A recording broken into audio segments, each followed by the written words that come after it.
यह बात उन दिनों की है जब बुद्ध अम्रवन में अपना समय व्यतीत कर रहे थे। इस समय तक बुद्ध की प्रशंसा दूर दूर तक फैल चुकी थी। बहुत दूर दूर से लोग अपनी चिंताओं और परेशानियों का समाधान खोजने बुद्ध के पास आते थे।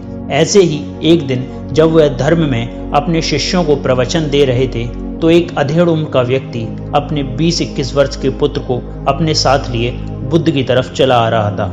जब वह प्रवचन स्थल के पास पहुंचा तो बुद्ध ने एक नज़र उन पर डाली और इशारे से प्रवचन ने बैठने के लिए कहा।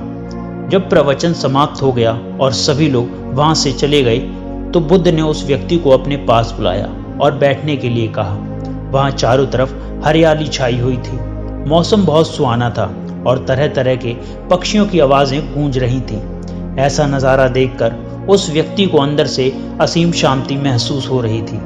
इसके बाद बुद्ध ने उस व्यक्ति से आने का कारण पूछा तो इस पर व्यक्ति ने कहा, हे तथागत, मैं 2 दिन की लंबी यात्रा करके अपने पुत्र को आपसे मिलवाने लाया हूँ। यह मेरा इकलौता पुत्र है और यह हर समय थका थका रहता है। ऐसा लगता है जैसे इसके अंदर कोई जान ही नहीं है, कोई प्राण ही नहीं है। इसका स्वभाव भी काफी चिड़चिड़ा हो गया है। अगर हम इसे कुछ भी कहते हैं तो यह हमारी छोटी छोटी बातों पर गुस्सा हो जाता है।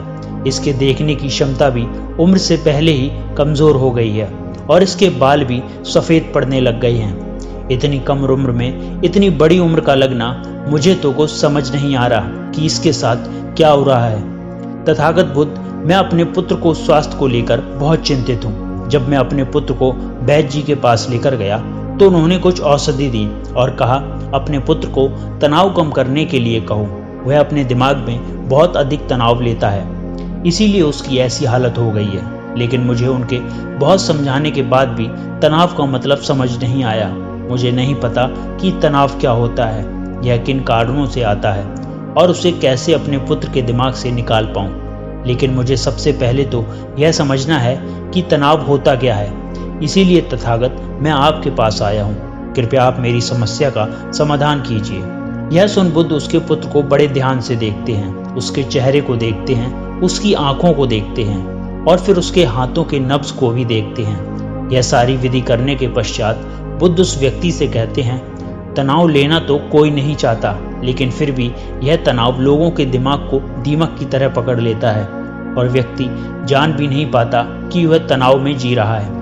लेकिन अगर व्यक्ति तनाव के कारण अच्छे से समझ लेता है और तनाव के बारे में कोई ऐसा पैमाना बना लेता है जिसे वह जान सके कि वह कितने तनाव में है, तो वह इस समस्या का समाधान भी खोज सकता है। सबसे पहले तो तुम यह समझो तनाव होता क्या है। जब भी कोई व्यक्ति कोई काम कर रहा होता है लेकिन उसका मन कहीं दूर भटक रहा होता है, कल्पना में होता है, तो उसके शरीर और मन के बीच एक दूरी पैदा हो जाती है। यह दूरी जितनी अधिक होती है, व्यक्ति उतना ही ज्यादा बेहोशी की अवस्था में चला जाता है और शरीर व मन के बीच की दूरी, इसी खिंचाव को तनाव कहा जाता है। आखिर कोई पसंदीदा खेल खेलने के बाद व्यक्ति चुस्ती और प्रसन्नता से क्यों भर जाता है, जबकि उसने तो अपने शरीर को थकाया है। लेकिन समझने वाली बात यह है कि खेलते समय मन और शरीर एक साथ पूरी तरह से उस खेल में केंद्रित होते हैं, जिससे शरीर और मन के बीच दूरी पैदा नहीं होती और तनाव पैदा नहीं होता। और अगर दिमाग में कोई तनाव था अभी तो वह दूर हो जाता है। लेकिन इसके विपरीत जब हम कोई ऐसा काम करते हैं जो हमें पसंद नहीं, तो हमारा शरीर उस काम को कर रहा होता है लेकिन हमारा मन कहीं दूर कल्पना में भटक रहा होता है, जिससे शरीर और मन के बीच एक दूरी पैदा हो जाती है और तनाव ने जन्म ले लिया। इसीलिए व्यक्ति को एक समय पर सिर्फ एक ही काम करना चाहिए और अपने तन और मन की सारी शक्ति को उस काम में लगा देना चाहिए, जिससे व्यक्ति के अंदर तनाव पैदा ही ना हो। इसके बाद बुद्ध ने कहा, तनाव पैदा होने के मुख्य कारण होते हैं और जिसने इन कारणों को समझ लिया वह जीवन भर तनाव मुक्त रह सकता है। मुख्य कारणों में सबसे पहला कारण है अति महत्वाकांक्षी होना।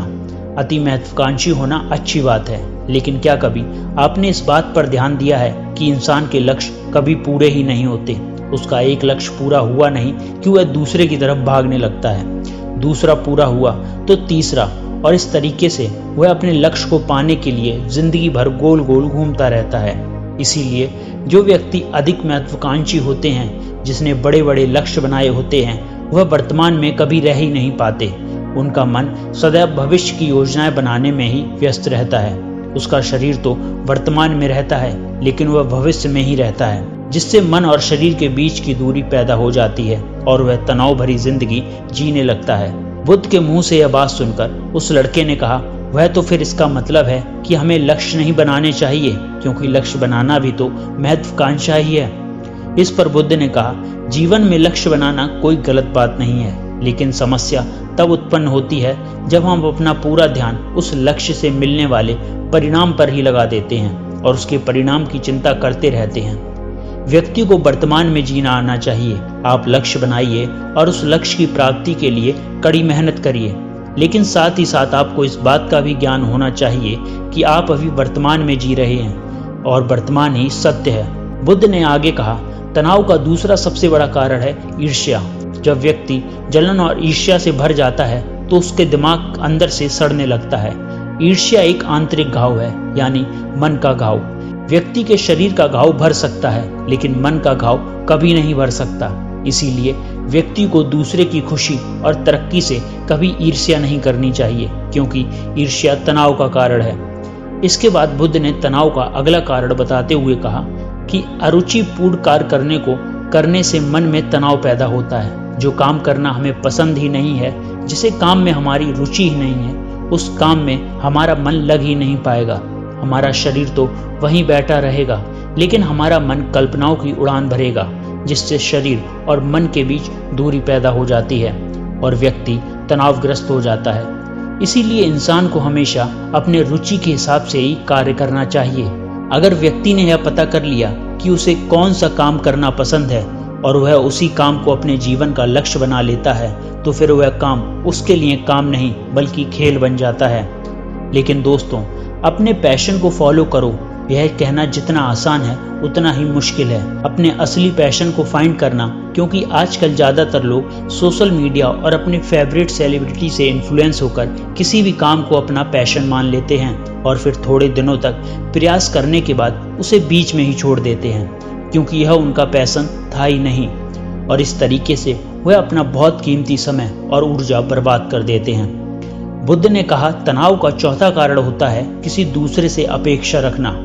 बुद्ध ने उस व्यक्ति की ओर इशारा करते हुए कहा, एक पिता होने के नाते तुम्हारे अपने पुत्र से बहुत ही अपेक्षाएं हैं कि तुम्हारा पुत्र एक बहुत ही कामयाब इंसान बने, तुम्हारा नाम रोशन करे, जैसा तुम चाहते हो उस तरह के जीवन जिए, तुम्हारी हर बात माने। लेकिन क्या आज तक कभी किसी की सारी अपेक्षाएं पूरी हुई हैं? जब भी कोई व्यक्ति किसी दूसरे से कोई अपेक्षा रखने लगता है तो वह अनजाने में अपने लिए तनाव पैदा करने लगता है। जरा सोचो कि अगर तुम्हारा बेटा तुम्हारे अनुसार काम नहीं करता और वह नहीं बन पा रहा जो तुम उसे बनाना चाह रहे हो, निश्चित रूप से तुम्हारे दिमाग को तनाव पकड़ लेगा। तुम तनाव से भरा जीवन जीना शुरू कर लोगे और इस तनाव के वश में आकर तुम ऐसा व्यवहार करोगे, ऐसी बातें करोगे कि तुम्हारा अपने पुत्र के साथ संबंध और भी खराब होता चला जाएगा। इसीलिए व्यक्ति को जितना हो सके उतनी कम अपेक्षाएं दूसरों से रखनी चाहिए, और अगर पूरी तरह से तनाव मुक्त रहना है तो दूसरों से अपेक्षा रखना ही बंद कर दो। इसके बाद बुद्ध ने कहा, किसी शारीरिक कष्ट भी इंसान के तनाव के कारण हो सकता है। जब व्यक्ति किसी शारीरिक पीड़ा से गुजर रहा होता है तो उसका पूरा ध्यान बस अपने उस शारीरिक दर्द पर होता है और वह पूरे दिन बस उसी के बारे में सोचता रहता है, जिससे उसका मन दुख के विचारों से भर जाता है और ऐसी स्थिति में व्यक्ति तनावग्रस्त रहने लगता है। यह सुन उस व्यक्ति ने कहा, वह शारीरिक दुख तो किसी भी व्यक्ति को हो सकता है, तो फिर क्या वे व्यक्ति जीवन भर तनाव में ही जिएगा? इसका जवाब देते हुए बुद्ध ने कहा कि इंसान को यह बात समझनी चाहिए कि हमारा जीवन दुखों का आधार है। जैसे जैसे हमारा जीवन आगे बढ़ता है, इसमें दुख आते हैं, बीमारियां होती हैं और प्रांत में मृत्यु भी आती है। तो बीमारियां इंसान के जीवन का अभिन्न अंग है, कोई इनसे बच नहीं सकता। बस किसी किसी के जीवन में यह समय से पहले आ जाती हैं तो किसी के बाद में। जब भी इंसान का मन इस बात को अच्छे से समझ लेगा तो फिर वह अपनी बीमारियों के बारे में सोच सोच कर ज्यादातर नाम नहीं लेगा, क्योंकि यह हमारे जीवन का अभिन्न हिस्सा है और इसके लिए व्यक्ति को शारीरिक रूप से भी अभ्यास करते रहना चाहिए। अपने जीवन में व्यायाम और स्वस्थ जीवन शैली को भी जगह देनी चाहिए ताकि उसका शरीर लंबे समय तक निरोगी रहकर सही से काम कर सके। तनाव का अगला कारण होता है अपनी योजनाओं को समझने के लिए समय ना देना। कुछ लोगों के दिमाग में कोई विचार आया नहीं कि वह बिना सोचे समझे उस पर काम करना शुरू कर देते हैं, और जब उस काम में उन्हें असफलता मिलती है तो वह तनाव से भर जाते हैं, क्योंकि उन्होंने उस काम को शुरू करने से पहले ही उसके बारे में पूरी जानकारी इकट्ठा नहीं की थी। इंसान को कोई भी काम शुरू करने से पहले उसके अच्छे और बुरे परिणामों के बारे में ठीक से सोच विचार कर लेना चाहिए। इंसान को इस बारे में भी सोच लेना चाहिए कि अगर यह योजना सफल नहीं होगी तो फिर इसके बाद मैं क्या करूंगा। इसीलिए व्यक्ति को अपनी योजनाओं को ठीक से समझने के लिए पूरा समय देना चाहिए, ताकि बाद में उस योजना की वजह से तनाव पैदा ना हो। तनाव का 7वां सबसे बड़ा कारण होता है टाल मटोल करना। आज के काम को कल पर डालना। आप लोगों ने यह कहावत तो सुनी होगी कि आलसी इंसान के शरीर का सबसे बड़ा शत्रु है। इंसान आलस की वजह से आज के काम को कल के लिए टाल देता है, और फिर काम को टालना उसकी आदत बन जाती है।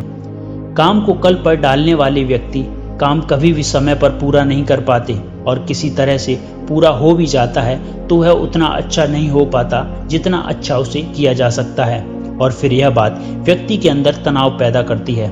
लेकिन काम को कल पर डालना या काम को एकदम अंत समय पर करना एक आदत है, इसीलिए व्यक्ति ना चाहते हुए भी बार बार अपनी इस आदत का शिकार बन जाता है और काम को टालता रहता है, और फिर जब काम की समय सीमा पास आ जाती है तो वह तनाव से भरकर काम को पूरा करने का प्रयास करता है।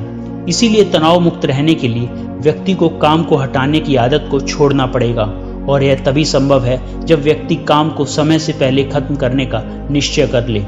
सबसे आखिरी और सबसे प्रमुख कारण जो तनाव का होता है वह ज़्यादा सोचना। लगातार सोचते रहना भी एक बीमारी है, और यह उस व्यक्ति में सबसे ज़्यादा पाई जाती है जो कपोल कल्पनाएं करता है, जो अतीत की घटनाओं और भविष्य की बातों के बारे में सोचता रहता है। इसीलिए व्यक्ति को ज़्यादा सोचने की आदत पर लगाम लगाना चाहिए। इसके लिए उसे जितना हो सके खुद को काम में व्यस्त रखना चाहिए, और हर दिन ध्यान का अभ्यास करने को अपने जीवन का एक हिस्सा बना लेना चाहिए।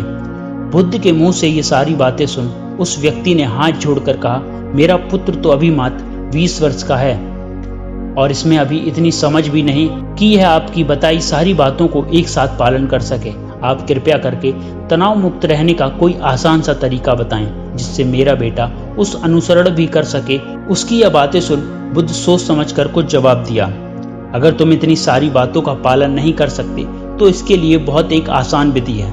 तुम एक बार में एक काम को करने पर ध्यान लगाओ। तुम जो भी काम कर रहे हो उसे समय पर सिर्फ उसी काम को करो, सिर्फ उस पर ही पूरा ध्यान लगाओ, और अगर तुम्हारा मन इधर उधर भटक जाता है तो जैसे ही तुम्हें याद आए उसे वापस फिर उसी काम में लगा दो। यह सबसे आसान और अच्छा तरीका है तनाव मुक्त रहने का। जब तुम भोजन करो तो उस समय सिर्फ भोजन ही करो, उसके पूरे स्वाद का आनंद लो और उससे अनुभव करो। जब चलो तो अपना पूरा ध्यान से चलने में लगा दो। इससे तुम्हारा मन और तुम्हारा शरीर दोनों एक जगह पर केंद्रित रहेंगे। दोनों के बीच दूरी पैदा नहीं होगी, जो कि तनाव का मुख्य कारण होता है। दोस्तों, आज की युवा पीढ़ी एक ही समय पर 2-2, 3-3 काम करने की आदी हो चुकी है, जैसे फोन पर बात करते हुए गाड़ी चलाना, खाना खाते हुए टीवी देखना या फोन चलाना। और फिर इनकी शिकायत रहती है कि मैं तनाव में जी रहा हूँ, मेरा मन अशांत रहता है, मैं चिड़चिड़ा सा हो गया हूँ। जब कोई व्यक्ति एक ही समय पर 3-3 काम करेगा तो तनाव पैदा होना संभावित है, क्योंकि दिमाग तो एक समय पर पूरा ध्यान लगाकर सिर्फ एक ही काम कर सकता है। पूर्ण रूप से एक ही समय पर 2 काम पर ध्यान कभी नहीं लग सकता। इसीलिए जहाँ तक संभव हो सके एक समय पर सिर्फ एक ही काम करने का प्रयास करें, वह भी पूरे ध्यान से। दोस्तों, आशा करते हैं आपको आज की हमारी ये वीडियो ज़रूर पसंद आई होगी, तो इसे अपने दोस्तों और फैमिली मेंबर के साथ ज़रूर शेयर करें। साथ ही वीडियो को लाइक करें और हमारे चैनल को सब्सक्राइब और उस बेल आइकन को दबाना ना भूलें, ताकि आपको हमारी ये प्रेरणादायक कहानी का नोटिफिकेशन सबसे पहले मिल सके। तो जल्द हाजिर होते हैं एक और प्रेरणादायक कहानी के साथ।